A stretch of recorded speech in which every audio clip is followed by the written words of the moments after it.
I got the shade and the juice.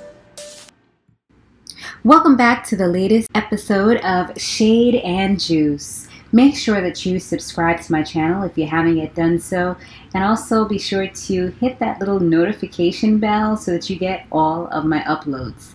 These editions will be coming to you weekly on Fridays.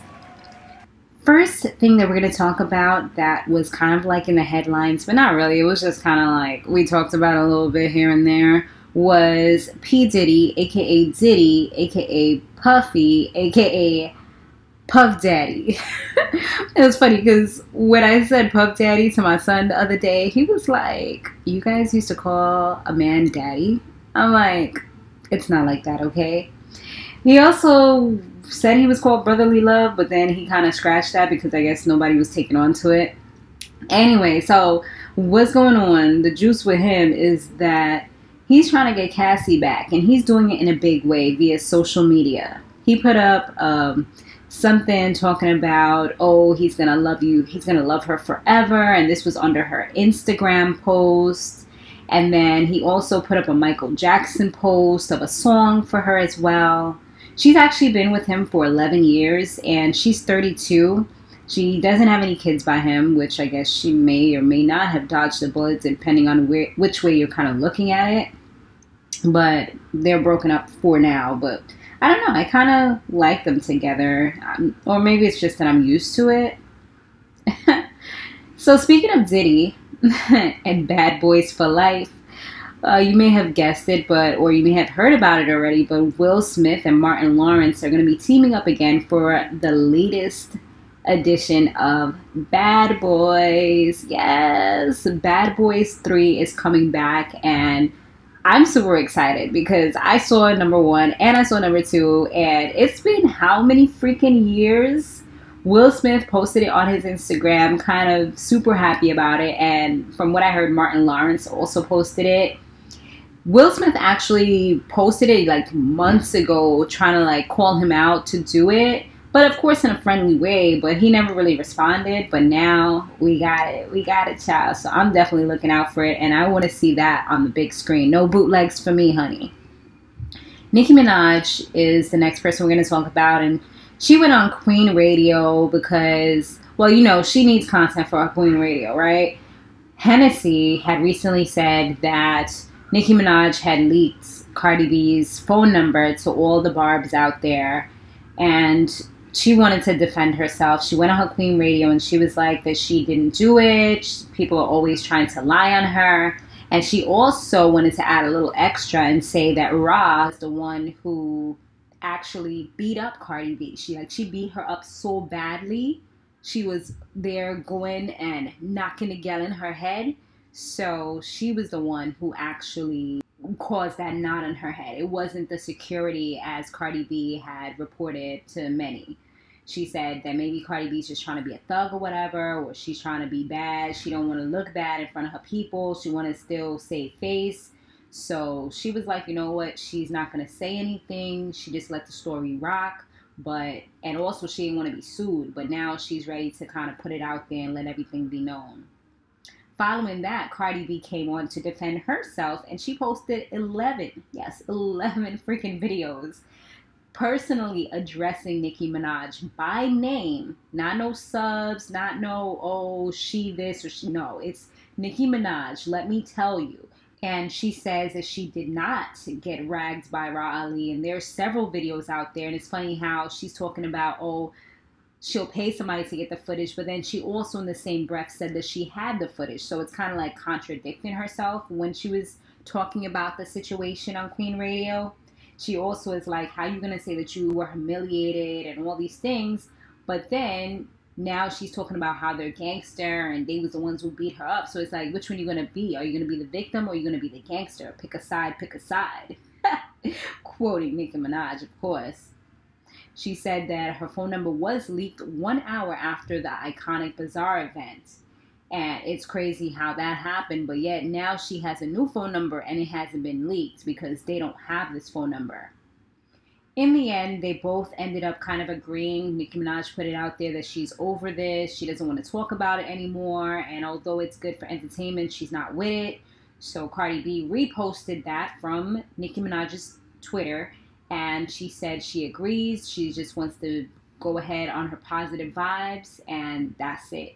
So we'll see. I still feel like I'm seeing some competition on both of their Instagrams, because it's like Nicki will post one thing, then it's like you see them both like going so hard. Tamar, she's still shooting the Braxtons family values, she says. And she also may be having a spin-off show. Well, she said that she's having a spin-off show, but I don't know if she's really doing it. She says she's going to be doing it, but she said it's no longer going to be with Vince. It's just going to be like kind of her life. So I don't really know how interesting that's going to be just with her by herself. Unless she has guest appearances by other people, then I think that that would be a lot better. But just her by herself, like, what you going to be doing, girl? Unless you're going to be singing and stuff. I don't know, like, I like Tamar and everything, but I feel like it's better when she has more people around her because she has people to shade. You know, I feel like without them, it's like, who you want me shading, sis? All right, speaking of the Braxtons, Beyonce recently paid homage to Toni Braxton by dressing up as her for Halloween, which was absolutely gorgeous. She freaking nailed it. She called herself Toni Braxton, and even Toni Braxton absolutely loved it. I could just imagine the Beehive like kind of typing in Toni Braxton now that Beyonce put it out there. I'm pretty sure that Toni's Spotify and iTunes plays went up to the freaking moon. I could just imagine it because they stand for her and they'll do anything that she says. So if they say this person, Toni Braxton, they're going to be like, who's Toni Braxton? Why is she posting this? What's going on? So I could just imagine. And of course, I'm pretty sure that Toni Braxton loved that part about it as well. Speaking of Beyonce, a nurse recently got fired for doing a Beyonce and her husband or boyfriend did a Jay-Z blackface for Halloween. All I can do is sigh, honey. The nurse was in Missouri and she actually lost her job, like I said, because she did it. When I first saw the story come out, I was kind of like, damn, like that's crazy that they actually fired her for it. But I see the severity. I do feel like social media has caused people to get a lot more in their feelings because I feel like a lot more people got away with stuff like this without, I think it's the fact that she posted it is where the problem really lies. And I don't know if this is pure ignorance or if it was actually done for fun. Like, did they say that it was for racist or, for racist belief, or was it that they did it because they were just legit they were just fans of Beyonce and Jay-Z, and they just did something that, they probably thought was playful. They probably thought, oh yeah, let's dress up as two icons. The reason why, and I did look up the word blackface for those of you that don't know, as well as myself, because I'm not American, so I don't necessarily know this history, and this is not something that I remember being taught in school. It's not something that I actually can say that I'm familiar with. But blackface is a form of theatrical makeup used predominantly by non-black performers to represent a caricature of black actors, when white actors would paint their face to resemble black people, accompanied by a performance stereotyping them as buffoons. Let's go on to a big buffoon, and this will be the last story of today. Trump, he wants to end what's called birthright citizenship for babies of non-citizens, what he calls magnets for illegal immigration. He says that the birthright citizenship is for the anchor baby, or they're called the anchor baby. For him, I don't think it's going to happen anyway. First line of the Fourth Amendment states, all persons born or naturalized in the United States and subjects to the jurisdiction thereof are citizens of the United States and of the state wherein they reside.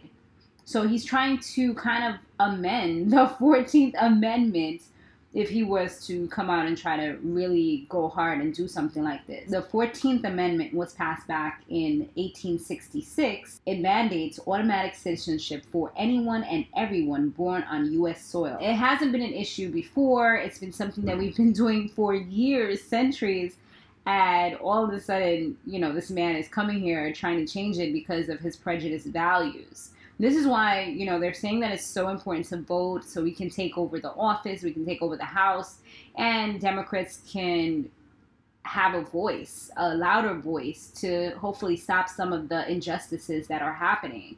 So even though it's not the quote unquote main election, the every 4 year election, this one is extremely important as well. So guys, go out there and vote.